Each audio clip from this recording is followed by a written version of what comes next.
Dan tidaklah Ramadan itu janganlah sampai mengalami penyempitan makna dan penyempitan arti keutamaan. Ramadan itu tetap besar. Ramadan itu harus besar. Dan persiapannya pun harus panjang.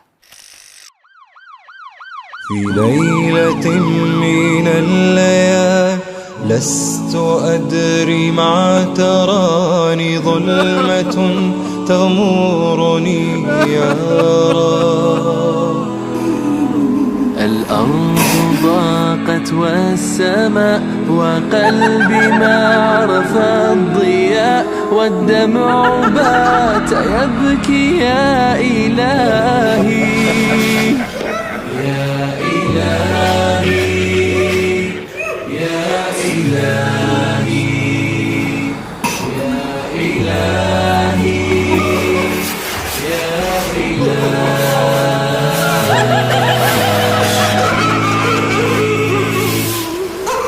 عصيت والذنب كبير وإني في حزني أسير مقيد بذنبي يا رب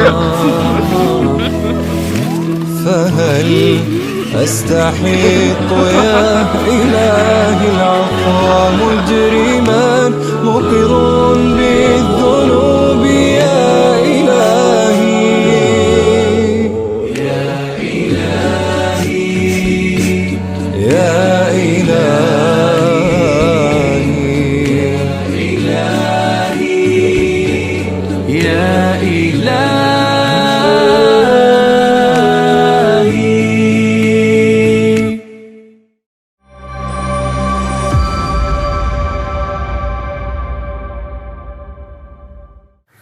Bismillahirrahmanirrahim. Assalamualaikum warahmatullahi wabarakatuh. Innal hamdalillah wassalatu wassalamu ala Rasulillah wa ala alihi wa sahbihi wa man tabi'ahum bi ihsan ila yaumil qiyamah. Kepada seluruh sahabat kami, kepada seluruh teman-teman kami, karyawan Pertamedika dimanapun berada, di banyak tempat yang tersebar di seluruh penjuru Nusantara, yang semoga Allah senantiasa jaga di dalam kebaikan, senantiasa Allah jadikan tempat bekerjanya tempat senyaman mungkin sebagaimana tempat di dalam rumah, dan semoga setiap pekerjaan yang telah kita lakukan, yang paling penting bukan gajinya, tetapi yang paling penting adalah keberkahannya. Mungkin banyak orang yang menyangsingkan kata-kata itu, tetapi kita sebagai orang yang telah melewati separuh lebih dalam perjalanan, pastinya kita tahu yang penting itu bukan banyaknya, tetapi yang penting adalah keberkahan yang kita peroleh dan kita dapatkan. Banyak orang yang mendapatkan gaji yang begitu besar, tetapi ketika minus dari keberkahan, maka sesungguhnya ketika minus dari keberkahan, maka tidak akan pernah memberi kebaikan. Karena keberkahan itu sebagaimana benih yang begitu baik, yang ditaruh di dalam tanah yang begitu subur, dan menumbuhkan banyak kebaikan di dalam kehidupan kita. Anak kita menjadi lebih taat, istri dan suami kita menjadi lebih baik, kualitas keluarga kita menjadi lebih baik, dan apapun yang kita lakukan selalu mendapatkan solusi, dan itu merupakan makna dari sebuah keberkahan. Tapi kalau kita hanya mendapatkan gaji, maka tentunya gaji hanyalah seonggok uang kertas yang mungkin kita bisa membeli apa yang kita mau, tetapi kita tidak akan bisa membeli solusi dan tidak bisa membeli kualitas dengan seonggok kertas. Nah, inilah yang menjadikan kita, terutama sebagai karyawan Pertamedika, kita berdoa terus tanpa lelah dan tanpa letih. Semoga yang kita dapatkan bukanlah hanya sebatas gaji, tetapi yang kita dapatkan dan kita peroleh, yaitu adalah keberkahan di balik setiap apa yang telah kita lakukan dalam setiap hari ketika bekerja. Alangkah ruginya ketika kita dalam kehidupan ini didominasi dengan pekerjaan yang harus kita selesaikan, jasa yang kita berikan, kalau hanya mendapatkan setumpuk kertas yang tidak membawa kebaikan di akhirat, kalau hanya niatnya mencari gaji. Tapi alangkah beruntungnya kita ketika kita di dalam kehidupan ini, kita mencari keberkahan, maka setumpuk kertas itu akan menjadi banyak kebaikan dan bisa menjadi tumpukan kebaikan di dalam mizan kebaikan kita di akhirat. Inilah salah satu mindset yang kita harus rubah. Kita bekerja bukan semata-mata untuk gaji, tapi kita bekerja adalah bagian dari sebuah upaya dan ikhtiar untuk mendapatkan keberkahan, Kita mengambil yang halal, kita menyapih dari yang haram, kita menolak dari yang syubhat karena kita tahu yang haram dan yang syubhat tidak sebanding dengan kerusakan yang kita akan dapatkan ketika kita mengambilnya dengan cara yang Allah tidak ridhoi. Jangan main-main sama Allah, karena sesungguhnya bermain-main dengan Allah dalam perkara yang haram, bermain-main dengan Allah dalam perkara yang syubhat, itu merupakan sebuah permainan yang tidak akan pernah kita menangkan, karena kita berhadapan dengan zat yang menguasai alam semesta, yang sudah menegaskan ribuan kali betapa murkanya Allah kepada sesuatu yang haram dan syubhat dari urusan dunia. Janganlah lambatnya satu rezeki yang datang kepada kita menjadikan kita mengambil jalan pintas untuk memperoleh dengan cara yang dimurkai oleh Allah. Terkadang Allah itu memberikan satu rezeki, tampaknya rezeki itu lambat datang kepada kita, karena Allah ingin tahu betapa kita mampu menikmati apa yang sudah Allah berikan kepada kita sebelumnya. Kadang-kadang kalau kita terlalu sering dan terlalu mudah mendapatkan, akhirnya hilang nikmat yang kita peroleh di balik tumpukan harta yang begitu mudah. Makanya kalaupun sedang lambat satu rezeki yang datang pada kehidupan kita, maka itu berarti adalah Allah sedang memberikan kualitas pada harta sebelumnya supaya kita manai dengan kesyukuran, supaya ketika datang berikutnya betul-betul akhirnya kita bersukacita dan bersyukur atas nikmat yang baru yang kita peroleh. Inilah sejatinya yang kita harapkan. Semoga mindsetnya seluruh dokter, seluruh perawat, seluruh tenaga medis yang ada di Pertamedika, baik di administrasi dan lain sebagainya yang tidak mampu saya sebutkan satu persatu. Semoga mindset kita sudah mulai kita rubah. Mindset kita bukan sebagaimana kalangan materialisme, bukan sebagaimana kalangan kapitalisme, tapi mindsetnya adalah mindset keberkahan. Bekerja itu bukan karena gaji, bekerja itu karena Allah menyukai. Bahwasanya apa yang kita peroleh dari apa yang kita lakukan itu disukai oleh Allah. Bekerja itu merupakan bagian dari perintahnya Allah. Fa'idha qudiyatis sholatu fantashiru fil ardi. Kalau sudah selesai sholat, bertebaranlah kamu di atas muka bumi untuk mencari karunia Allah. Dan bekerja itu adalah sarana untuk menegakkan tulang kita beribadah kepada Allah. Semoga inilah yang menjadi mindset kita di dalam keseharian yang kita lakukan pada kehidupan. Amin insyaallah. Alhamdulillah, tentunya kita pada kesempatan hari ini kita bersyukur setelah 3 pekan lebih kita tidak berjumpa, kita tidak bertemu di dalam Taman Ilmu. Tapi pada kesempatan hari ini akhirnya kita berjumpa dan bertemu di Taman Ilmu. Pertemuan di Taman Ilmu memang tampaknya sederhana. Banyak yang datang berkumpul di sini, tampaknya begitu sederhana. Mungkin dibandingkan konser, mungkin dibandingkan acara-acara perusahaan, mungkin majelis ilmu yang kita selenggarakan tampaknya sangat sederhana. Tetapi jangan salah, apa yang tampak sederhana tetapi begitu besar dimaknai oleh para penduduk langit dan pemilik alam semesta, yaitu adalah Allah. Allah tidak akan pernah mengingat siapapun yang mereka berada di tempat konser. Allah tidak akan mengingat nama mereka yang berada di tempat-tempat acara-acara perusahaan. Tapi Allah pasti mengingat siapapun yang mereka berkumpul di taman surga. Para malaikat tidak akan pernah mendoakan siapapun yang sedang melakukan aktivitas duniawi semata. Tapi para malaikat mendoakan siapapun yang mereka berkumpul di taman ilmu. Bahkan kita menjumpai dan kita mendapati sampai semut pun di dalam lubangnya, sampai ikan paus di dalam lautan dan samudra pun mendoakan mereka yang berkumpul di taman ilmu. Tidaklah para penduduk langit sampai Allah memisalkan dengan memberikan contoh semut hingga ikan paus yang disebutkan di dalam hadis Nabi, mereka memintakan ampunan kepada mereka yang berkumpul di taman ilmu. Tidaklah itu disebutkan untuk mewakili betapa seluruh makhluk yang tidak kita sadari ternyata mereka mendoakan kita ketika kita berkumpul di taman ilmu sebagaimana perkumpulan kita pagi ini. Bahkan kalau ada di sekitar bapak dan ibu ada kucing, sebenarnya kucing sedang memintakan ampunan untuk kita. Kalau mungkin kita memelihara kelinci di dalam rumah kita, maka kelinci itu pun memintakan ampunan untuk kita. Karena semut pun saja yang kecil pun memintakan ampunan. Untuk menunjukkan kepada kita betapa besarnya acara yang kita selenggarakan setiap pekan ketika kita berkumpul di taman ilmu, walaupun tampaknya sederhana. Mungkin sebagian ada yang ketika masuk mungkin hanya ngejar absensi. Mungkin ada yang ketika masuk ke Zoom ini mungkin sembari dia melakukan apapun. Tapi apapun yang kita maknai pada taman ilmu, maka siapapun yang bersungguh-sungguh untuk hadir di taman ilmu, maka pada dasarnya dia telah melakukan sesuatu yang begitu besar, sesuatu yang begitu agung di hadapan pemilik alam semesta, di hadapan para penduduk langit, di hadapan para binatang-binatang yang bertebaran di sekitar kita ataupun yang tidak kita lihat.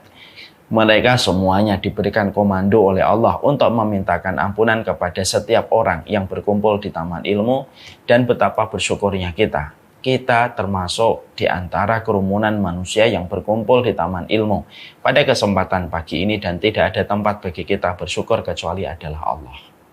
Tentunya juga kita harus paham, tentunya juga kita harus mengerti bahwasanya berkumpulnya kita di taman ilmu juga bukan karena kehebatan kita, bukan karena kesalihan kita, tapi berkumpulnya kita di taman ilmu semata-mata karena pertolongan Allah. Semoga kita sembari bersyukur, sembari kita memohon kepada Allah supaya Allah senantiasa memberikan pertolongan kepada kita. Kita betul-betul merasa rindu, betul-betul merasa membutuhkan dengan ilmu. Karena merasa rindu dan membutuhkan dengan ilmu dan taman ilmu tidak setiap orang merasakan. Ada orang yang selama bertahun-tahun tidak pernah hadir di taman ilmu. Ada, dan mereka tidak pernah merasa ada masalah dalam kehidupannya.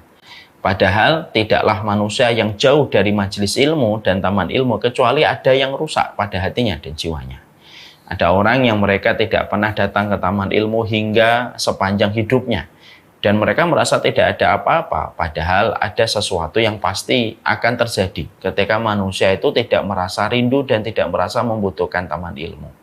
Makanya kita mohon sama Allah, ya Allah, berikanlah kami keislaman, berikanlah kami keimanan, di mana keimanan kami menjadikan kami merasa membutuhkan dengan ilmu dan taman ilmunya, merasa merindukan dengan ilmu dan taman ilmunya, karena pada dasarnya tidak ada yang kita hajatkan lebih besar daripada hajat kita kepada makanan dan minuman, kecuali sebagaimana hajat kita kepada ilmu dan petunjuk yang diberikan oleh Allah dan Rasul-Nya.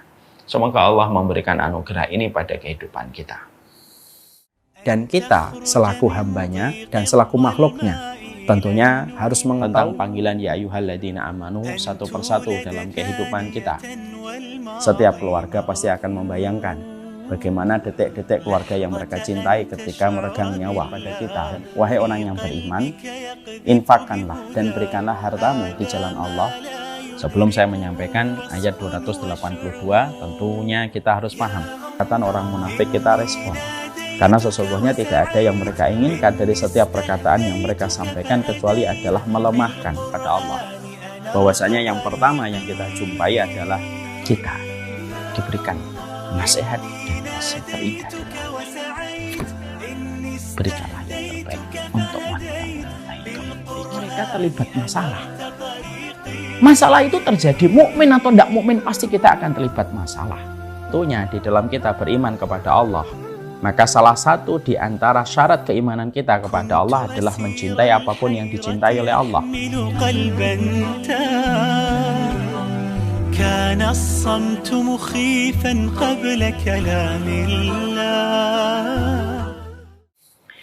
Kita pada kesempatan hari ini sebenarnya akan meneruskan rumpun-rumpun ilmu pada sebuah tema besar. Dan tema maraton yang kita bahas yaitu adalah menjadi muslim hebat. Terutama ketika kita sudah sampai pada pembahasan bagaimana menjadi keluarga yang hebat karena peradaban, dan menjadikan diri kita berkualitas tidak akan kita peroleh sampai kita berkualitas di dalam urusan kita berkeluarga. Tapi pada kesempatan hari ini saya mohon izin tidak meneruskan materi itu. Kita akan teruskan materi tersebut bagaimana menjadi muslim hebat pada pekan berikutnya. Karena ada satu materi yang penting untuk saya mengingatkan kepada diri kami secara khusus dan kita semuanya sebagai bagian dari keluarga ilmu per pekan yang kita selalu berjumpa dalam setiap rutinnya. Materi yang kita akan bahas itu adalah materi yang berkaitan tentang hari ini. Ketika kita sudah berada pada tanggal 19 di bulan Rajab, Maka tinggal menghitung hari. Kalau kita sudah mengingat kita sudah berada di bulan Rajab, berarti mungkin tidak sampai 40 hari atau mungkin 43 hari lagi atau 42 hari lagi. Kita mungkin banyak yang belum sadar, kita akan memasuki kembali bulan Ramadan. Bulan yang luar biasa keutamaan, bulan yang memiliki sinar keutamaan yang tidak akan pernah sama dengan sinar keutamaan apapun. Keutamaan Ramadan sebagaimana sinar mentari di antara bintang-bintang yang berpijar. Keutamaan Ramadan sebagaimana Nabi Yusuf di antara 11 saudaranya. Keutamaan Ramadan sebagaimana keutamaan-keutamaan yang tidak akan mampu dikalahkan oleh apapun. Dan inilah yang akan menjadi pembahasan kita. Dan tentunya pembahasan ini perlu dihadirkan. Karena sebenarnya kita sudah terlambat setengah garis start dari apa yang menjadi kebiasaan para ulama dulu. Kalau dulu para ulama mereka menyambut Ramadan 6 bulan sebelum datangnya Ramadan, mereka sudah rajin memohon kepada Allah, meminta kepada Allah, dan sudah merasakan aura surga ada pada setiap nafas kehidupan yang mereka hidup ketika mereka 6 bulan sebelum datangnya Ramadan, karena rindu mereka kepada Ramadan menjadikan mereka sensitif terhadap bulan Ramadan. Kalau kita mungkin kadang-kadang baru sadar setelah 100 hari sebelum Ramadan itu datang. Ada yang baru sadar 1 bulan sebelumnya, ada yang baru sadar setengah bulan sebelumnya. Tapi bagaimanapun disitulah kita harus paham. Siapapun yang memahami keutamaan Ramadan, tentunya bau surga yang dibawa Ramadan tentunya harusnya tercium oleh penciuman kita dalam kehidupan jauh sebelum Ramadan itu datang, supaya persiapan yang kita berikan pada Ramadan ini tidak sama dengan persiapan yang kita berikan pada bulan-bulan yang lainnya. Karena sesungguhnya salah satu di antara gagalnya mereka yang sekolah di madrasah Ramadan dengan berbagai macam ibadah dan ketaatan, dan akhirnya mereka menjadi alumni yang menjadi alumni Ramadan yang gagal disebabkan karena kurangnya persiapan yang harusnya mereka berikan ketika mereka akan menjalani Ramadan. Akhirnya ketika persiapan itu kurang maksimal dan kurang optimal, ketika Ramadan itu mereka hadapi, maka kekurangan optimalisasi dan maksimal di dalam mempersiapkan Ramadan menjadikan akhirnya setiap orang banyak yang gagal untuk mendapatkan tiket ketakwaan di bulan Ramadan, dan akhirnya berujung kepada dahaga dan lapar yang mereka peroleh.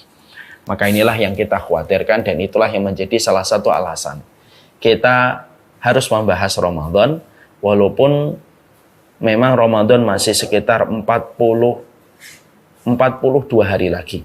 Tetapi ini menjadi satu persoalan yang sangat penting, karena para penempuh jalan ke surga, mereka adalah orang-orang yang mereka menempatkan Ramadan dan mengagungkan Ramadan pada kehidupan rotasi setahun yang mereka dapati.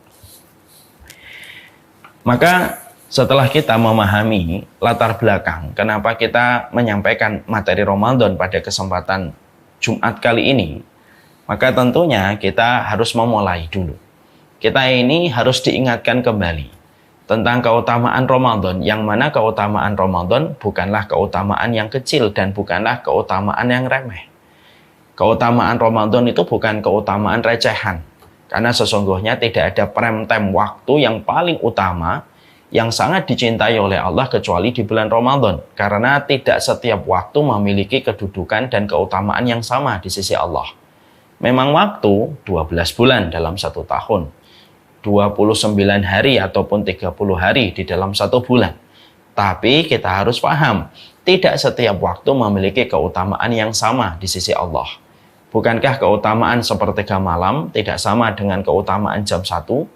Bukankah keutamaan habis subuh tidak sama dengan keutamaan habis duhur? Karena pada sebagian waktu memiliki keutamaan yang besar dibandingkan waktu-waktu yang lain. Analogi yang sederhana saya sampaikan. Kalau kita melihat bangsa yang kita cintai, maka bangsa yang kita cintai memiliki histori di bulan Agustus. Tidak setiap bulan memiliki histori yang sama sebagaimana bangsa ini dengan bulan Agustus. Bulan Januari, bulan Februari, bulan Maret, mungkin bagi bangsa ini adalah biasa karena tidak ada histori yang ada pada bulan-bulan itu. Berbeda dengan bulan Agustus. Bulan Agustus itu memiliki histori yang panjang untuk negara ini karena negara ini dibebaskan dari cengkraman tangan penjajah ketika di bulan Agustus. Makanya tidak mengherankan sampai negara ini banyak memberikan amnesti, banyak memberikan gerasi pada setiap para tahanan ketika di bulan Agustus. Karena histori yang dimiliki oleh bulan ini pada konteks sejarah bangsa Indonesia. Sama pula dengan kita. Sesungguhnya kalau kita bicara tentang analogi yang tadi saya sampaikan, sebenarnya juga sama. Sesungguhnya bulan Ramadan memiliki histori yang sangat besar di sisi Allah Subhanahu wa Ta'ala. Makanya sampai para ulama menerangkan kepada kita, dalam rotasi 1 tahun yang dilewati oleh manusia, maka sesungguhnya ada 3 waktu yang memiliki kedudukan yang sangat dahsyat di sisi Allah, di mana setiap ketaatan dilipat gandakan dengan berbagai macam balasan, sebagaimana dosa pun dilipat gandakan. 3 keutamaan itu waktu apa saja? Yang pertama, 10 hari yang pertama di bulan Muharram. Tentunya 10 hari yang pertama di bulan Muharram memiliki keutamaan yang besar. Bulan Muharram itu identik dengan bulannya Nabi Musa. Karena pada tanggal 10 di bulan Muharram, Nabi Musa dimenangkan dakwahnya oleh Allah Subhanahu wa Ta'ala ketika ditenggelamkannya Fir'aun ketika mengejar Musa alaihi salam bersama dengan para sahabatnya, dan ditenggelamkannya Fir'aun itu pada tanggal 10 Muharram. Makanya kita disunahkan untuk berpuasa di bulan Muharram, di mana puasa Muharram mampu menghapuskan dosa-dosa selama 1 tahun sebelumnya. Itu menunjukkan keutamaan yang besar yang ada di bulan Muharram. Yang kedua, 10 hari yang pertama di bulan Dzulhijjah, di mana 10 hari yang pertama di bulan Dzulhijjah ini identik dengan bulannya Nabi Ibrahim. Karena pada tanggal 8, 9, dan 10 terjadi peristiwa besar. Pada tanggal 8, bagaimana Nabi Ibrahim bermimpi. Pada tanggal 9, Nabi Ibrahim yakin mimpinya datang dari Allah. Pada tanggal 10, bagaimana Nabi Ibrahim menyembelih Nabi Ismail yang diganti dengan domba yang begitu besar. Maka kita akhirnya disunahkan untuk memperbanyak puasa, memperbanyak takbir, memperbanyak zikir, memperbanyak sedekah pada 10 hari yang pertama di bulan Dzulhijjah. Karena keutamaan yang besar yang dimiliki oleh bulan Dzulhijjah. Maka sampai Rasulullah mengatakan, "Ma min ayyamin alamalu salih fiha ahabba ilallah min hadhil ayyamil ashr." Tidak ada satu keutamaan yang lebih besar bagi mereka yang beramal kecuali keutamaan itu bagi mereka yang beramal pada 10 hari yang pertama di bulan Dzulhijjah. Dan itu identik dengan bulannya Nabi Ibrahim. Yang ketiga yaitu adalah bulan Ramadan. Bulan yang dipilih oleh Allah ketika menurunkan Al-Quran. Yaitu menurunkan Al-Quran secara global. Karena turunnya Al-Quran itu turun 2 kali. Turun yaitu langsung 30 juz ya, dari Baitul Ma'mur, kemudian turun kepada Nabi Muhammad secara bertahap pada periode 23 tahun. Maka itu dipilih oleh Allah, yaitu pada waktu malam Lailatul Qadar. Dan itu menunjukkan betapa besarnya keutamaan yang dimiliki oleh Ramadan. Dan itu menjadikan bulan Ramadan merupakan prime time-nya seorang mukmin. Di dalam kehidupan tidak ada prime time melebihi prime time yang dimiliki oleh bulan Ramadan.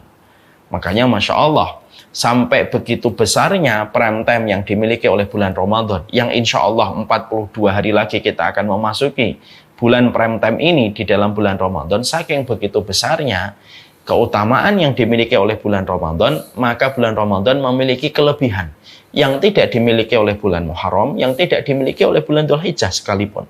Salah satunya adalah ketika di bulan Ramadan Allah membukakan pintu surga, yang Allah tidak pernah membuka pintu surga kecuali hanya di bulan Ramadan. Jadi Allah tidak pernah membuka pintu surga di bulan Dzulhijjah, di bulan Muharram, di bulan Rajab, di bulan Rabiul Awal, Rabiul Tsani. Allah tidak pernah membuka pintu surga pada bulan-bulan itu. Tapi Allah membuka pintu surga hanya di bulan Ramadan. Dan itu sangat terasa pada kehidupan kita. Makanya sampai kita dapatkan aroma surga itu terasa pada kehidupan ketika seseorang mulai memasuki bulan Ramadan. Berapa banyak masjid yang berbenah sebelum Ramadan datang. Banyak orang yang mempersiapkan apa yang mereka persiapkan ketika mereka memasuki Ramadan. Bahkan karena pengaruh bau wanginya surga yang dibuka oleh Allah ketika di bulan Ramadan, banyak ketaatan-ketaatan itu mampu dilakukan manusia, di mana ketaatan itu terkadang tidak mampu dilakukan manusia di luar bulan Ramadan. Banyak di antara manusia ketika di bulan Ramadan mampu menghatamkan Quran, mampu tidak pernah jauh dari Quran, mampu mematikan gadgetnya dan mematikan media sosialnya, mampu menutup auratnya, mampu untuk melakukan itikaf, di mana di luar bulan Ramadan dia tidak pernah mampu melakukan itu. Itu menunjukkan betapa dahsyatnya pengaruh surga ketika dibuka, sampai aroma ketaatan itu kita rasakan betul. Bahkan kita sebagai manusia, walaupun kita ini pendosa, kita ini tetap merasakan pengaruh ketika akan Ramadan itu berbeda. Malam dengan suasana tarawihnya, banyak orang yang tidak pernah ke masjid ketika di bulan Ramadan ke masjid. Bahkan pelaku kemaksiatan cenderung malu ketika di bulan Ramadan. Yang asalnya tidak menutup aurat, mereka menutup aurat di bulan Ramadan. Yang biasanya tidak peduli puasa atau tidak puasa, khusus ketika di bulan Ramadan dia malu. Setiap warteg, setiap rumah makan ketika di bulan Ramadan harus memakai tirai supaya orang yang makan tidak terlihat oleh orang lain.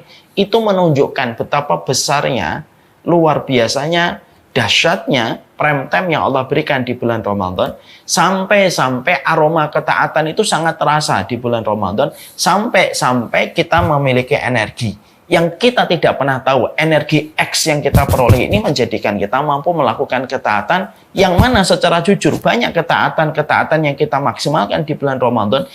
Energi X itu tidak pernah kita rasakan pada bulan-bulan sebelumnya dan bulan-bulan kadang-kadang setelahnya. Dan itu menunjukkan keutamaan Ramadan. Ya ilahal wujud, qad sa'imtul. Jauhkanlah orang ini dari neraka, ya Allah. Ketika pandangan. Maka sesungguhnya Al-Quran itu memetakan orang-orang yang mereka tidak pernah ingat. Mereka rela terstruktur, terevaluasi di dalam proses mereka belajar. Peristiwa. Yang mana peristiwa itu satin orang. Maka kelak pada kehidupan di akhirat, mereka nanti lapor hisab kemudian mulai dilakukan. Maka ketika hisab itu sudah mulai dijalankan, tapi mereka tidak jahat, mereka tidak mendolimi. Tidak ada orang yang kebingungan dalam kehidupan di akhirat, kecuali kebingungan tidak pernah punya istri dan Allah tidak punya anak. Allah nanya kepada orang Nasr, yang satunya tidak mau masuk lagi ke lubang itu. Semacam itu. Ketika sudah bicara tentang bagaimana apinya itu berisi di dalamnya air, dan mereka menyangka bahwasanya mereka akan diberikan kesegaran sejenak.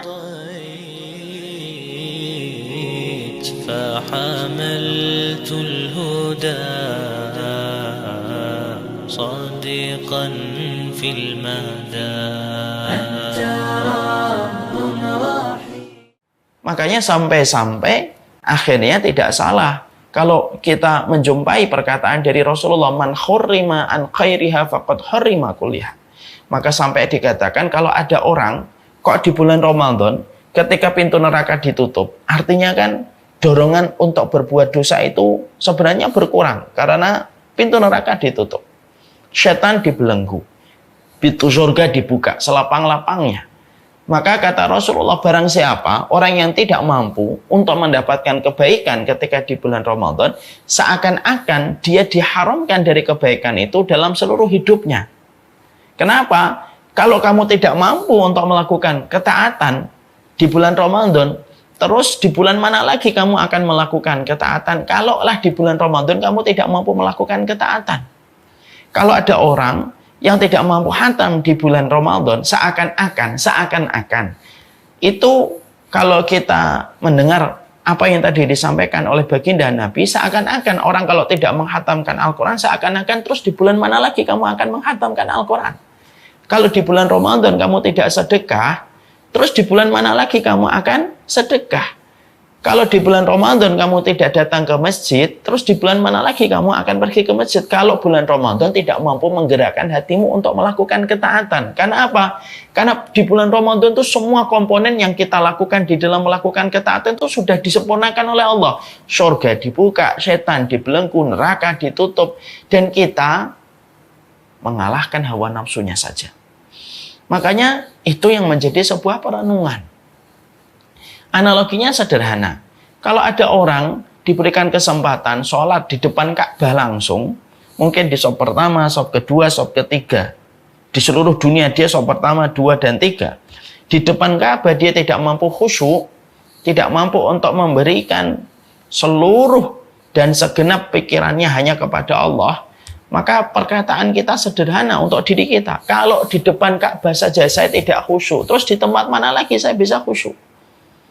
Kalau di depan Ka'bah saja saya tidak bisa memberikan seluruh pikiran saya untuk memberikan hanya kepada Allah dan melupakan dunia dulu ketika di depan Ka'bah, kok tidak bisa? Terus di mana lagi kita bisa khusyuk memberikan seluruh pikiran kita hanya kepada Allah? Kalau di depan rumahnya Allah saja kamu masih berpikir yang lain. Itu pula yang sama kita peroleh. Ramadan ini merupakan satu bulan yang betul-betul menentukan posisi kita. Makanya siapapun yang melakukan kebaikan di bulan Ramadan, seakan-akan itu akan menjadi buah oleh-oleh yang akan dia bawa di luar bulan Ramadan, akan dia bawa menjadi sikap dan pola hidup. Tapi siapapun yang mereka terharamkan dari kebaikan di bulan Ramadan, seakan-akan dia diharamkan dari kebaikan itu setelah bulan Ramadan sekalipun. Dan itu menjadi sebuah tamparan untuk kita. Makanya inilah yang menjadikan kita khawatir. Ya. Kita khawatir nih.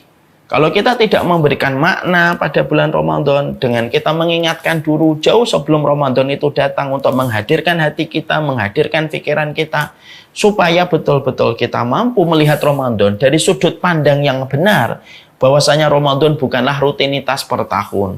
Ramadan bukanlah sesuatu yang pasti berulang. Ramadan itu hanyalah sekedar bulan ketika kita melaksanakan puasa. Tapi ketika kita sudah merubah cara pandang kita terhadap bulan Ramadan, bahwasanya Ramadan sedemikian dahsyatnya, sedemikian besarnya Ramadan pada kehidupan kita, maka itulah yang menjadikan kita akhirnya paham. Ramadan itu tidak biasa. Karena dia tidak pernah dijadikan biasa oleh pemilik alam semesta, yaitu adalah Allah. Dan itu akan menjadi sebuah dan ini akan menjadi sebuah perenungan panjang sebelum Ramadan kita datangi. Ini merupakan bulan investasi luar biasa. Ini merupakan bulan prime time-nya luar biasa. Tidak ada yang mampu mengalahkan prime time-nya bulan Ramadan. Karena bagaimanapun prime time itu ada 3. Tapi sisi Ramadan memiliki keutamaan yang tidak dimiliki oleh 2 bulan yang tadi saya sebutkan, Muharram dan Dzulhijjah. Dan keistimewaan itu adalah di pintunya surga dibuka oleh Allah. Pintu neraka ditutup sampai aroma ketaatan terasa dalam kehidupan manusia. Itu yang kita harus paham. Di sisi yang lain, kita juga harus mengerti. Ya, ada rasa khawatir yang ada pada hati kita. Bahwasanya Ramadan ini, tentunya Ramadan itu selayak madrasah. Ketika Ramadan itu didefinisikan dan dikategorikan sebagaimana sekolahan madrasah, maka selayaknya madrasah. Maka sesungguhnya madrasah bernama Ramadan memiliki alumni. Alumni yang gagal dan alumni yang berhasil. Alumni Ramadan itu cuma 2. Tidak ada alumni antara-antara. Alumninya cuma 2. Kamu berhasil dengan ketakwaan yang kamu peroleh. Yang kedua adalah alumni yang gagal. Alumni yang berhasil dengan alumni yang gagal, ternyata kita mendapatkan kabar dari baginda Nabi, di mana kabar beliau tidak pernah salah. Karena setiap kabar dibimbing dengan wahyu. Kabar yang disampaikan oleh Nabi SAW, Rubba sha'imin laisa lahu min haddi siyamihi illa ju'wal atos. Berapa banyak orang yang mereka berpuasa tidak mendapatkan apapun dari puasanya kecuali adalah lapar dan dahaga. Nabi di dalam hadis ini menggunakan redaksi kata rubba. Rubba itu artinya apa sih? Rubba itu artinya berapa banyak. Itu merupakan sebuah kata dalam bahasa Arab untuk mewakili pada satu kerumunan yang besar. Kerumunan yang banyak. Itu biasanya menggunakan kata rubba. Nabi tidak mengatakan bahwasanya jumlah orang yang berpuasa kebanyakan. Nabi tidak menggunakan redaksi kalimat dengan susunan semacam itu. Tapi Nabi menggunakan kalimat yang mewakili. Satu kata tapi mewakili. Rubba. Berapa banyak. Artinya persentase orang yang nanti diberikan oleh Allah Ramadan kesempatan untuk memasuki madrasah Ramadan. Kemudian dia melewati materi hari pertama sampai hari yang ke-29 atau hari yang ke-30. Setelah materi Ramadan diberikan kepadanya pada kesempatan hidupnya, ternyata sampai ketika Ramadan itu selesai, dia menjadi alumni yang gagal. Dia menjadi alumni yang gagal. Dan tidak mendapatkan apapun dari apa yang dia lewatkan di bulan Ramadan. Dan persentase orang yang gagal di bulan Ramadan itu kan jauh lebih banyak persentasenya daripada mereka yang berhasil di bulan Ramadan. Tentunya ketika hadis itu sering kita dengarkan, sering kita lihat, sering disampaikan oleh para ustadz dan para guru, para kiai, kita tidak boleh merasa, oh itu bukan saya. Tapi sebagai orang yang selalu curiga kepada dirinya sendiri, karena salah satu sifat penduduk surga itu selalu curiga kepada dirinya. Kalau kita curiga kepada diri kita, maka kita akan berpikir, jangan-jangan yang dikatakan oleh Nabi itu adalah kita. Karena kegagalan Ramadan itu bukan hanya sekedar gagal. Tapi kegagalan Ramadan itu menaikkan posisi kita dari posisi manusia menjadi orang yang celaka di hadapan Allah. Jadi menaikkan status kita menjadi lebih buruk. Dari status orang yang menjadi alumni Ramadan, menjadi statusnya adalah orang yang celaka. Karena Nabi pernah betul-betul beliau merasa keheranan, lalu Nabi itu menyebutkan kecelakaan yang besar. Kecelakaan yang besar di dalam agama ini tuh bukanlah ketika tronton menabrak truk, bukanlah ketika truk menabrak sedan ataupun mobil. Kecelakaan di dalam agama kita bukanlah ketika seseorang membawa mobil lalu mobilnya dicuri. Tapi kecelakaan pada agama kita itu dikatakan oleh Nabi Shallallahu Alaihi Wasallam, yaitu ketika Nabi bersabda, "Rogima anf man adroka man dakhala alaihi Ramadan, summa insalakha falam yukfar lahu." Maka kata Rasulullah, di mana perkataan Nabi pada hadis ini atau sabda ini diaminkan oleh para malaikat, ketika malaikat Jibril menyatakan persetujuan ketika mengatakan amin. Apa yang dikatakan oleh Rasulullah SAW mengomentari tentang berapa banyaknya mereka yang melewati Ramadan tidak mendapatkan apapun dari Ramadannya kecuali adalah lapar dan dahaga. Maka Nabi mengatakan di dalam sabdanya, "Ragima'anfu, celaka betul. Man dakhala alaihi Ramadan, dia itu memasuki bulan Ramadan, summa insalakha, kemudian Ramadan itu selesai, dilewati satu persatu materi kehidupan Ramadan dari hari pertama sampai hari yang ke-29 ataupun 30, insalakha, selesai, falam yukfar lahu." Kok dia tidak diampuni oleh Allah? Artinya ketaatan dia tidak ada yang berkualitas untuk menjadi sebab dan alasan dia diampuni oleh Allah ketika ketaatan itu diterima oleh Allah. Karena tidak ada yang diterima ketaatan yang dia kerjakan di bulan Ramadan, akhirnya dia tidak diampuni oleh Allah. Dan Nabi menyatakan dalam bentuk sebuah prosa, celaka sekali orang yang semacam ini. Dan malaikat Jibril di atas langit menyatakan persetujuan dengan mengatakan, amin, betul Muhammad, celaka betul. Kalau ada di antara umatmu diberikan kesempatan Ramadan, yang kesempatan itu tidak diperoleh setiap orang dalam setiap tahunnya, ketika banyak orang yang mereka menjemput kematian sebelum sinar Ramadan datang pada teras kehidupan mereka, tapi ternyata dia diberikan kesempatan Ramadan, akhirnya dia tidak diampuni oleh Allah. Seakan-akan kalau boleh kita mengambil sebuah makna, lah kalau kita Ramadan gak diampuni oleh Allah, terus pada bulan mana lagi kita mempunyai kesempatan untuk diampuni oleh Allah? Dan ini menjadikan kita semakin memahami ya, betapa urusan Ramadan ini urusan besar ini. Urusan yang tidak bisa kita sikapi dengan sekedar ya lah, tinggal 42 hari lagi. Itu masih, kalau itu masih ingat, alhamdulillah. Ada orang yang baru sadar besok Ramadan. Karena investasi besar itu selalu dipersiapkan dalam jangka waktu yang sangat lama di dalam persiapan. Ya, saya pernah ngobrol, dialog dengan salah satu jamaah. Beliau seorang pengusaha dan pebisnis besar. Beliau berkata, Ustadz, maaf saya jarang ngaji sekarang. Ada proyek besar yang saya harus selesaikan. Oh iya Pak. Proyeknya kapan? Oh belum Ustadz, ini proyeknya nanti tanda tangan kontraknya masih sekitar 6 bulan lagi. Tapi semua persiapan sudah diambil. Saya berpikir, proyek dunia ternyata jauh dipersiapkan sebelum proyek itu ditandatangani. Yang mana sebesar-besar apapun kita mendapatkan profit dari proyek dunia itu, toh kita pasti tinggalkan kalau kita mati. Apalagi ketika kita bicara tentang proyek, mega proyek, yaitu adalah Ramadan. Ini merupakan mega proyek yang mana tentunya tidak bisa kita sikapi hanya sekedarnya, hanya selalunya, hanya biasanya. Karena apa? Karena orang yang tidak pandai mengagungkan sesuatu yang agung, ataupun orang yang meremehkan sesuatu yang agung, dia tidak akan mendapatkan kualitas dan profit kebaikan akhirat dan dunianya.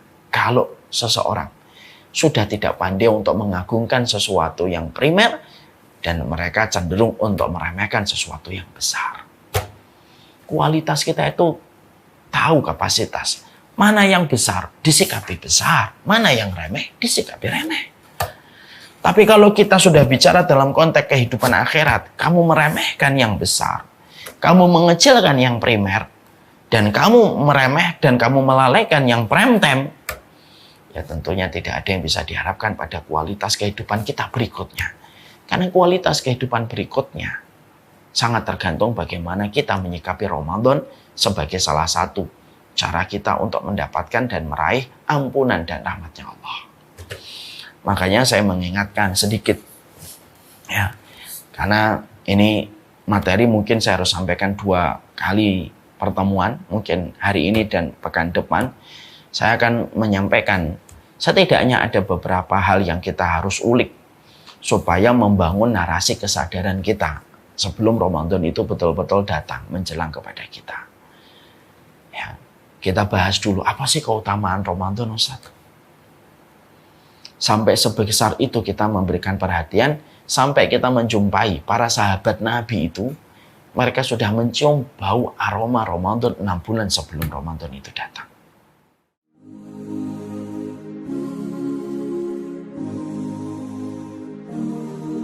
بين الرجاء والخوف قلبي طائر ومن اليقين النور بيض جوانحي فوق السحاب يطير حرا مدركا نسمو كماله للكون وجه آخر نحيا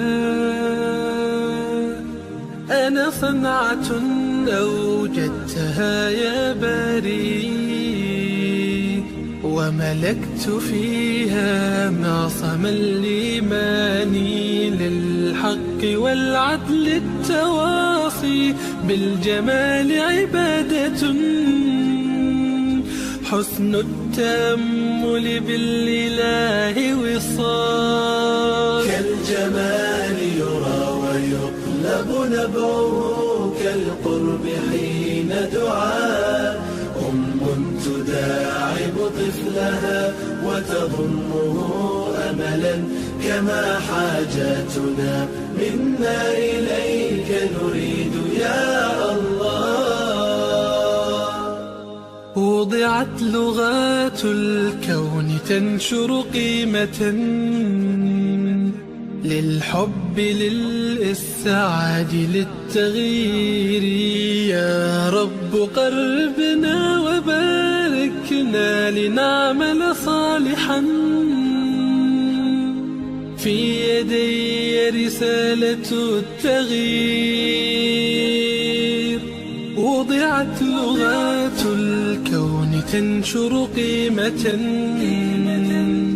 للحب للسعاد للتغيير يا رب قربنا وباركنا لنعمل صالحا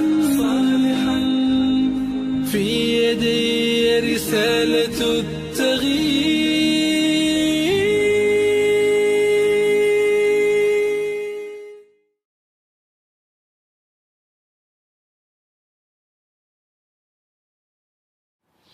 Saya akan menyampaikan keutamaan Ramadan. Ya. Insya Allah pekan depan kita akan menyampaikan apa yang harus kita lakukan sebelum Ramadan datang menjelang pada kehidupan kita. Maka kita menyampaikan keutamaan Ramadan setidaknya ada 3. Moga-moga kita punya waktu untuk menyampaikan. Kalaupun tidak cukup waktunya, kita sampaikan sisanya pada pekan berikutnya. Yang pertama, dalam satu riwayat Imam Ahmad, ya, dalam satu riwayat Imam Ahmad, ada sebuah kisah nyata yang pernah terjadi pada kehidupan Rasulullah. Kisah ini nyata dan kisah ini luar biasa. Bisa membangun energi kesadaran kita kembali tentang makna Ramadan itu, supaya Ramadan itu tidak menjadi sesuatu yang kita anggap lalu lalang biasa, hanya siklus tahunan yang terjadi kepada kita. Ada dua orang sahabat yang ada di kota Madinah, mereka bersahabat akrab. Kemana-mana mereka bareng dan mereka masuk Islamnya juga bareng. Persahabatan dua orang ini menarik perhatian seorang sahabat yang bernama Thalhah radhiyallahu anhu. Sahabat Thalhah melihat dua orang ini bersahabat kemanapun bareng dan mereka memang masuk Islamnya bareng-bareng. Maka sahabat Thalhah tertarik perhatian beliau kepada dua orang yang bersahabat ini. Sampai akhirnya pada satu waktu dua orang sahabat ini mengikuti salah satu peperangan yang terjadi pada masa Rasulullah SAW. Di antara dua sahabat yang akrab ini, salah satunya meninggal dunia di dalam peperangan ini. Yang satunya masih hidup. Yang satunya melanjutkan kehidupan minus sahabatnya yang telah gugur di medan peperangan. Dia masih memiliki kesempatan hidup sampai 1 tahun berikutnya, barulah beliau sakit kemudian meninggal dunia. Ketika dua orang yang bersahabat ini sudah dua-duanya meninggal dunia, maka sahabat Thalhah pada satu waktu maka beliau bermimpi. Di dalam mimpinya beliau mendapati dirinya berada di sebuah tempat yang tidak disangka oleh Thalhah kecuali tempat itu surga, karena saking begitu indahnya yang dilihat oleh Thalhah di dalam mimpinya. Yang menarik perhatian Thalhah pada saat itu adalah dua orang bersahabat yang pernah menarik perhatian beliau ketika hidup dan ketika sadar, ternyata ada di tempat itu bersama dengan sahabat Thalhah. Maka ketika mereka bertiga di depan sebuah tempat itu, maka di dalam tempat yang begitu indah yang disangka Thalhah itu adalah surga, terdapat panggilan-panggilan orang untuk memasuki surga itu. Yang membuat sahabat Thalhah saat itu kaget adalah ternyata yang dipanggil pertama kali masuk surga di antara dua sahabat itu ternyata sahabat yang meninggal dunia bukan di medan peperangan 1 tahun sebelumnya, tapi yang justru dipanggil masuk surga pertama kali adalah sahabat, yaitu adalah sahabat yang meninggalnya 1 tahun setelah sahabat yang pertama yang meninggal di tempat jihad atau di tempat perang. Dan yang meninggal itu pun bukan di tempat jihad, tapi meninggalnya 1 tahun setelahnya. Setelah dia masuk surga, begitu lama waktu berlalu, kata Thalhah, sebagaimana yang dia jumpai di dalam mimpi, barulah ada panggilan berikutnya. Barulah yang dipanggil sahabat yang gugur di tempat jihad. Barulah dia masuk ke dalam surga, menyusul sahabatnya yang jauh sebelum dia sudah dipanggil masuk ke dalam surga. Ketika mimpi itu dilihat oleh sahabat Thalhah radhiyallahu anhu, maka sahabat Thalhah terbangun. Lalu di dalam bangunan itu, ketika dia terbangun, dia heran. Kenapa sahabat yang gugur di peperangan justru dipanggilnya terakhir? Tapi sahabat yang tidak meninggal di peperangan, tapi meninggal 1 tahun setelahnya, justru dipanggil lebih prioritas, lebih dulu daripada sahabat yang ini. Maka Thalhah bertanya kepada banyak sahabat. Ya. Lalu Thalhah tidak mendapatkan jawaban yang memuaskan. Ternyata mimpinya Thalhah ini telah menjadi buah bibir banyak orang di Madinah, sampai mimpinya Thalhah mendarat di telinga Rasulullah SAW. Ketika sampai ke telinga Rasulullah SAW, maka Rasulullah SAW memanggil sahabat Thalhah. Lalu Rasulullah bertanya dalam sebuah percakapan, apa yang membuatmu heran Thalhah? Ya Rasulullah, sahabat Thalhah menjawab, ya Rasulullah, bagaimana aku tidak heran? 2 orang bersahabat yang tentunya engkau mengenal mereka, sama-sama masuk Islam. Yang satu meninggal di peperangan. Meninggal di peperangan ya Rasulullah. Yang satu meninggal 1 tahun setelahnya. Kenapa mereka di dalam mimpi saya yang dipanggil pertama kali masuk surga adalah sahabat yang meninggal 1 tahun setelahnya. Adapun yang meninggal di peperangan justru dipanggil setelahnya. Prioritasnya justru diberikan kepada sahabat yang meninggal 1 tahun setelahnya dan bukan meninggal di peperangan, Tetapi setelahnya baru diberikan kepada yang meninggal di peperangan. Kenapa ya Rasulullah? Bukankah harusnya lebih prioritas adalah orang yang meninggal di peperangan yang dipanggil pertama kali sebelum sahabat yang tidak meninggal di peperangan ya Rasulullah? Jawaban Nabi saat itu. Nabi lalu berkata, gini Tolha, bukankah sahabat yang meninggal 1 tahun setelah sahabat yang pertama, dia masih diberikan kesempatan selama 1 tahun itu untuk sholat? Betul ya Rasulullah. Bala ya Rasulullah. Sahabat itu juga mendapati kesempatan Ramadan 1 kali tambahan dibandingkan sahabat yang meninggal lebih dulu. Sahabat Tolha menjawab, betul ya Rasulullah. Lalu Nabi mengumpulkan jawaban itu. Tambahan sholat dan tambahan 1 Ramadan yang didapatkan oleh sahabat yang meninggal 1 tahun setelah sahabat yang pertama, itulah yang menaikkan derajatnya lebih tinggi daripada sahabat yang gugur di peperangan. Dan terjawablah apa yang menjadi pertanyaan dari sahabat Tolha. Ini memberikan kepada kita satu kesadaran penting. Masya Allah ya, perbedaan 1 Ramadan saja itu ternyata bisa membentuk poros perbedaan begitu mencolok dan begitu jauh di antara keduanya. Ketika Ramadan itu walaupun 1 tapi betul-betul maksimal, itu bisa membedakan derajatnya manusia dalam kehidupan di surga ketika betul-betul apa yang dilakukan itu betul-betul diterima oleh Allah. Saya nggak bisa membayangkan ini. Rasulullah memberikan jawaban selugas itu dan segampang itu kepada Tolha, sekaligus pula untuk memberi ruang kesadaran pada hati kita. 1 Ramadan aja bisa membedakan begitu jauh perbedaan antara yang gugur di peperangan dan yang tidak gugur di peperangan.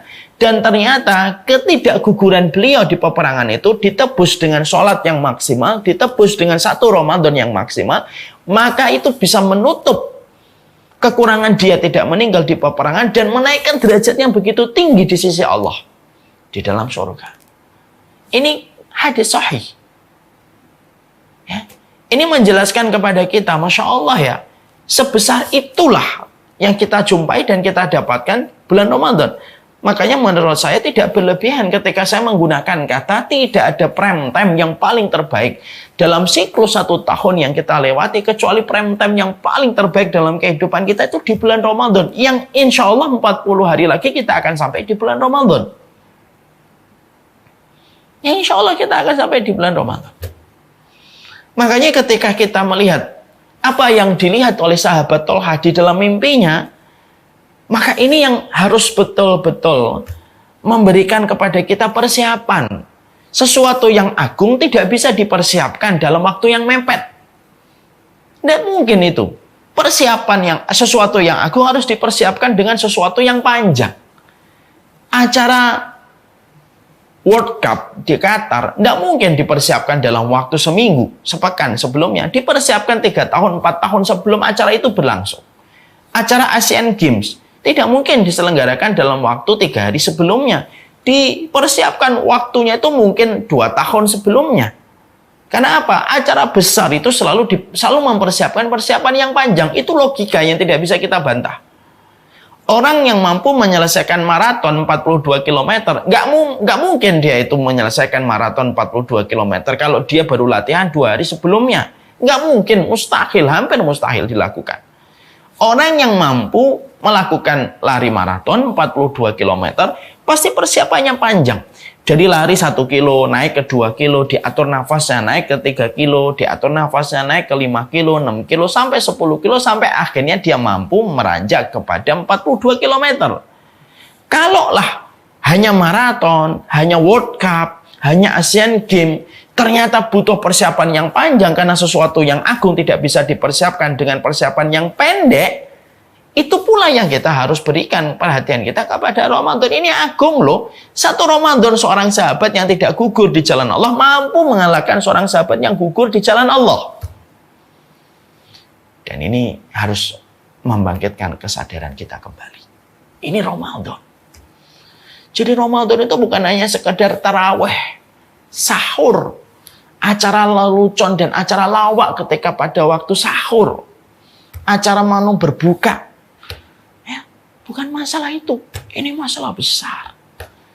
Dan tidaklah Ramadan itu janganlah sampai mengalami penyempitan makna dan penyempitan arti keutamaan.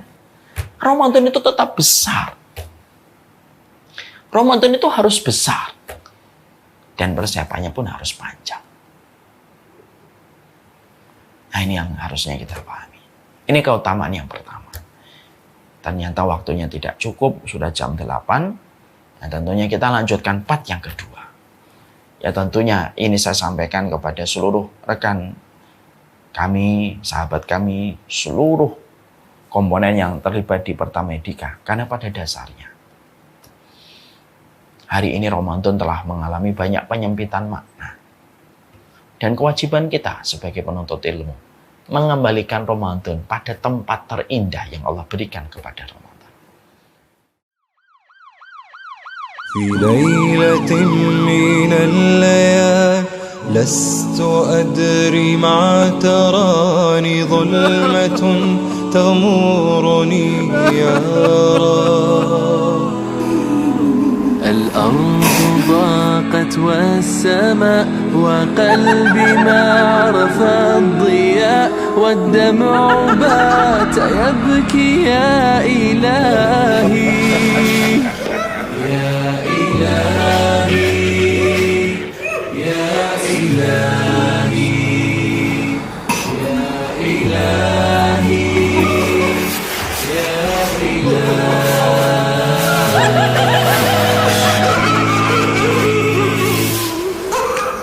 عصيت والذنب كبير وإني في حزني أسير مقيد بذنبي يا رب